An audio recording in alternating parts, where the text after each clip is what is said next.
Angkatan 10 Kabupaten Nunukan ingin berkolaborasi ingin berdiskusi dengan Bapak, Ibu, kepala sekolah, orang tua serta siswa memetakan aset yang ada di SMP Negeri 1 Sebatik Barat. Jadi ini mengidentifikasi, jadi tujuannya kita di sini adalah mengidentifikasi secara kolaboratif. Kolaboratif itu secara bersama-sama warga sekolah. Warga sekolah itu adalah kepala sekolah, guru, TMD, siswa, orang tua, dan komite.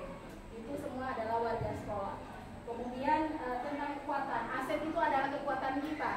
Apa yang membuat kita kuat di SMP Negeri 1 Sebatik Barat. Jadi sekolah sebagai, saya sebelum memetakan aset, terlebih dahulu kita memandang sekolah sebagai sebuah ekosistem. Jadi ketika kita memandang sekolah sebagai ekosistem, itu suatu interaksi positif antara faktor biotik dan faktor abiotik yang saling berinteraksi satu dengan yang lainnya, menciptakan sebuah hubungan yang serasi dan harmoni, selaras.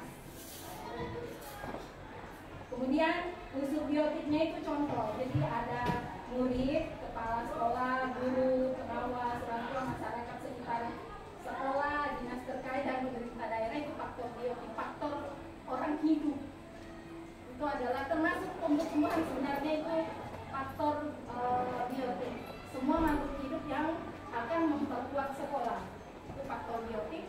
Yang lanjut ada abiotik, itu adalah unsur-unsur yang tidak hidup yang bisa memperkuat sekolah. Jadi itu adalah modal atau kekuatan dari sebuah institusi, sebuah komunitas. Jadi ada ruangan, sarana prasarana, dan lingkungan alam.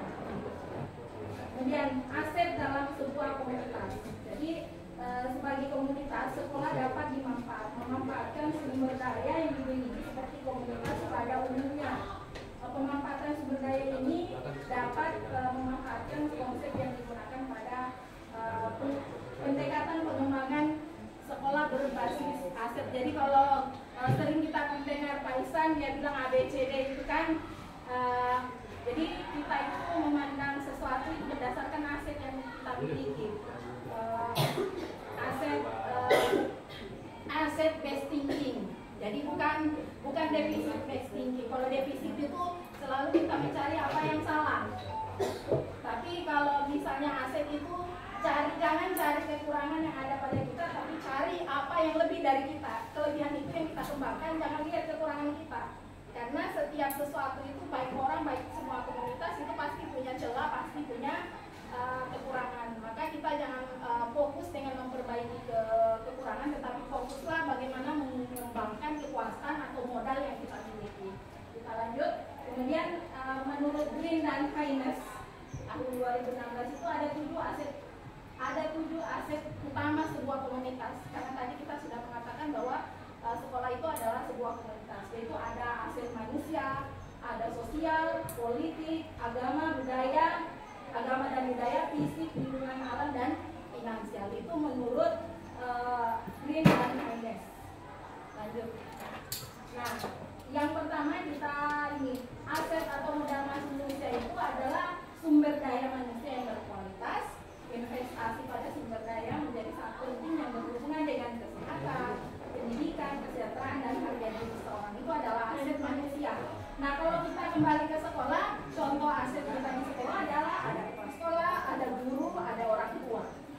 Itu salah satu contohnya. Lanjut ke nomor 2, ada aset modal sosial. Nah, apa sih sebenarnya modal sosial? Itu adalah norma atau aturan yang mengikat warga di sekitarnya, yang mengatur pola perilaku warga, termasuk sistem kepercayaannya, jaringannya, kemudian hal-hal termasuk semua ini adalah jaringan, kemudian agama, dan kepercayaan orang-orang di sekitar itu sebagai sebuah modal investasi yang berdampak bagaimana sekolah, karena kita membahas sekolah itu hidup berdampingan. Contohnya adalah kepemimpinan, kerjasama, saling percaya, dan saling memiliki masa depan yang sama. Contohnya itu adalah asosiasi dan institusi. Kemudian modal sosial itu termasuk kemudian hakim itu sih di situ. Kemudian ada politik. Nah, politik ini terkait dengan kebijakan. Jadi ada kekuatan kebijakan. Karena kalau ada larangan, kita tidak bisa melangkah.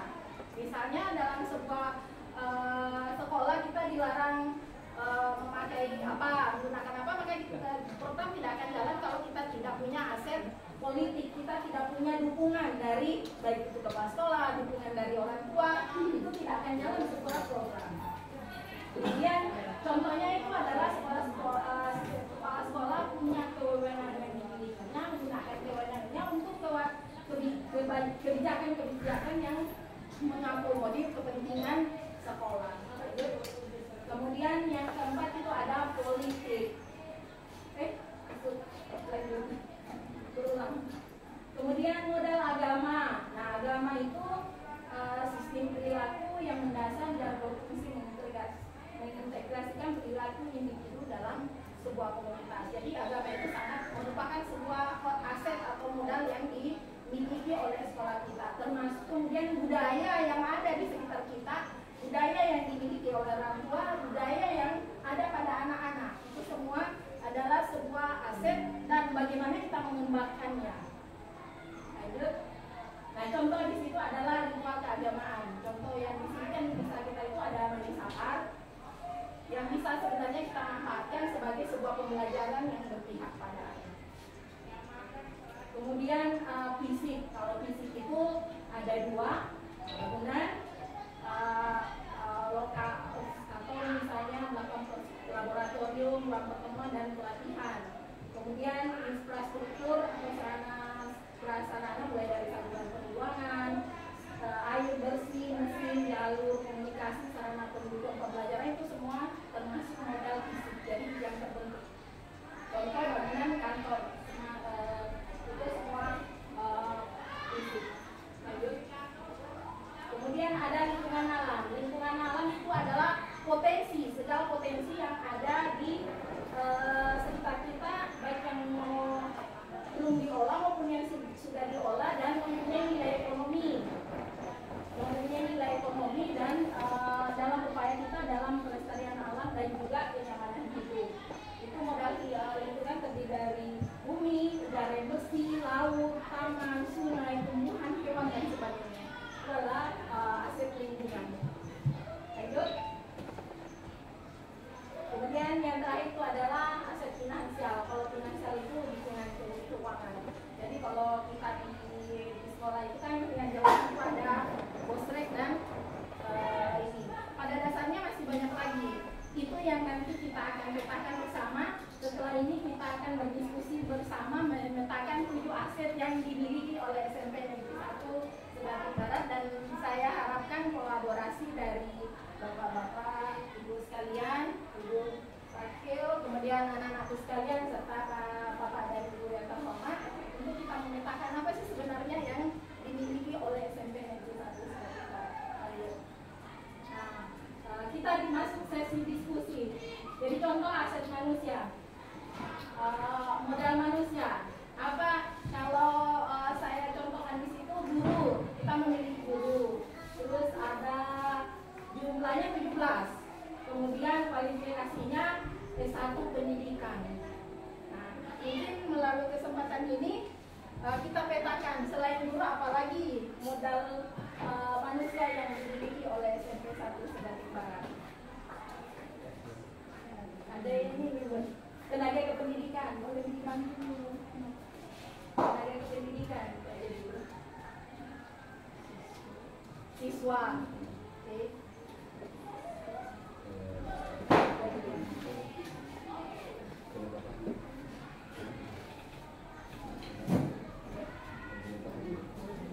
Apalagi tenaga kependidikan, siswa.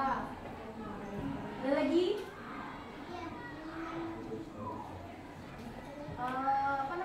modal manusia yang ada di SMP 1 Sebatik Barat. Siapa saja? Komite nasional. Komite nasional.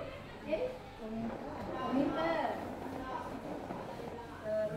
Terus siswa ada sudah. Orang tua.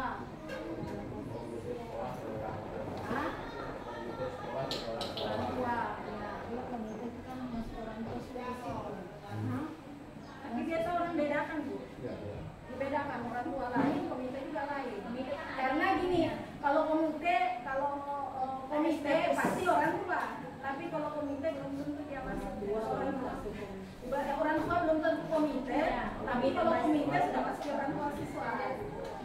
Jadi orang kadang bedakan komite lain, orang tua komite. Apalagi ada masukan Bapak Ibu? Pas sekolah kan belum ada?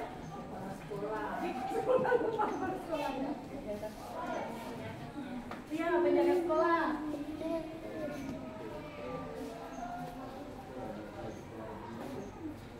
Pendidikan, siswa, penjaga sekolah, orang tua. Jadi pendidikan pendidikan. Kalau penjaga penjaga, masuk teknik kan sudah beda.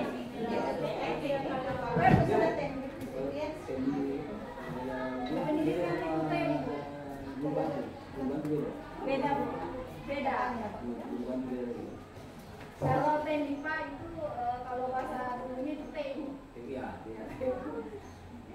tenaga pendidikan. Jadi penjaga sekolah masing-masing teknik tenaga pendidikan.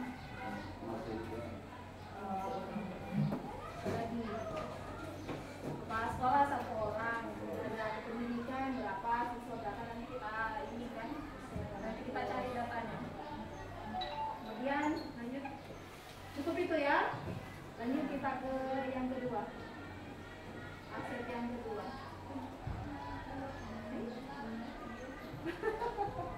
Itu kayaknya from.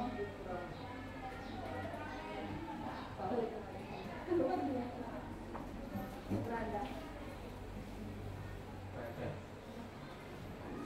Di bawah pemetaan aset SMP 1 turun.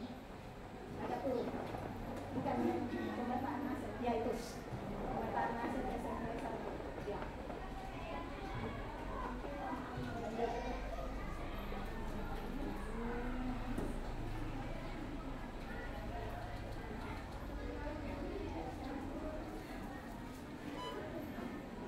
Terus apa lagi? Satu-satu saja nanti ini kali ya. Modal manusia, terus modal sosial. Sosial tadi apa ya? Komunitas ya, komunitas belajar, kemudian komunitas orang tua.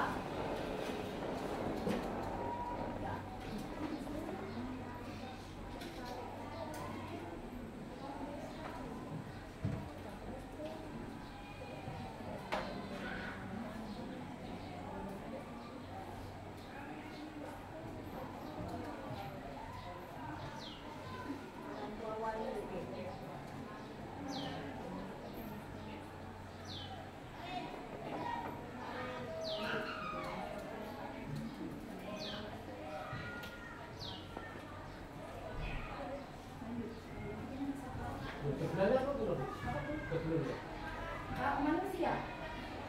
Manusianya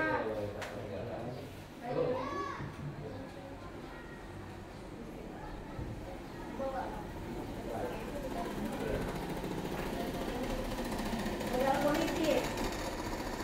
Apa sih?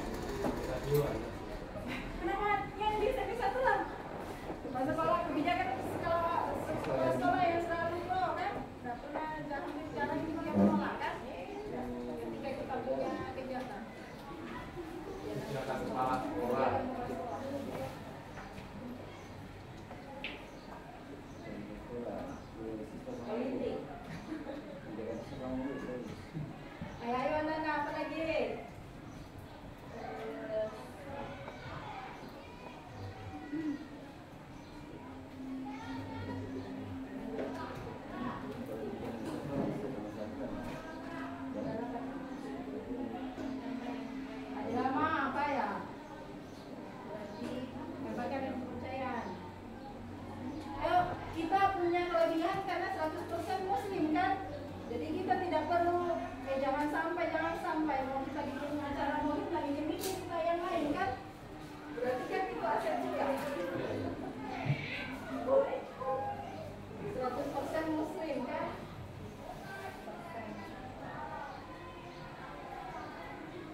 dimiliki orang tua, siswa, dan bisa diterapkan di sekolah.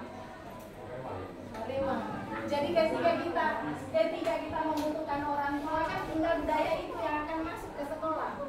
Kami minta tolong bersama-sama budaya wadawa Mariwan itu yang gotong royongnya kan gotong royong loh ya, wadawa itu bisa masuk ke sekolah.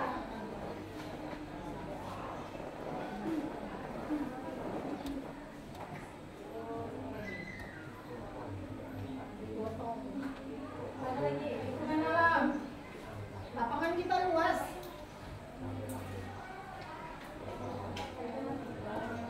Lapangan luas. Apalagi dekat dengan sentra apa sih? Mangrove. Iya, mangrove.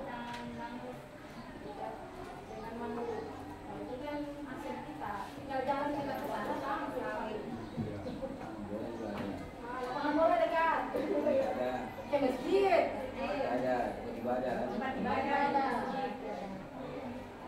Jembatan itu, Jembatan lembaga, ada juga lembaga.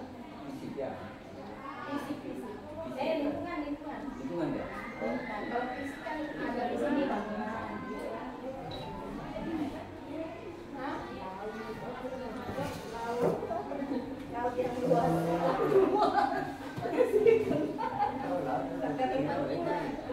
Iya kan? Pasar. Terakhir sudah ada fisik.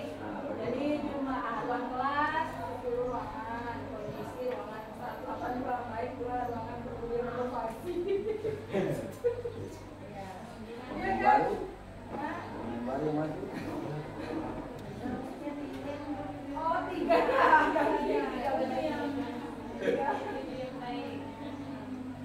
Fasilitasnya 7 ruangan, 2 ruangan memiliki proyektor, ada perpustakaan, dan Pak ini kan untuk singkat. Lagi finansial, bostrek dan poster. Kalau sudah, saya lanjut di ini. Jadi itu mungkin pemetaan aset yang bisa saya sampaikan. Jadi segala sesuatu yang ada di sekitar kita itu adalah aset, tergantung kita bagaimana memanfaatkannya. Jadi bagaimana kita menjalankan sebuah kegiatan itu, sekali lagi yang saya dapat pahami dari kegiatan yang saya ikuti adalah jangan selalu berfokus ke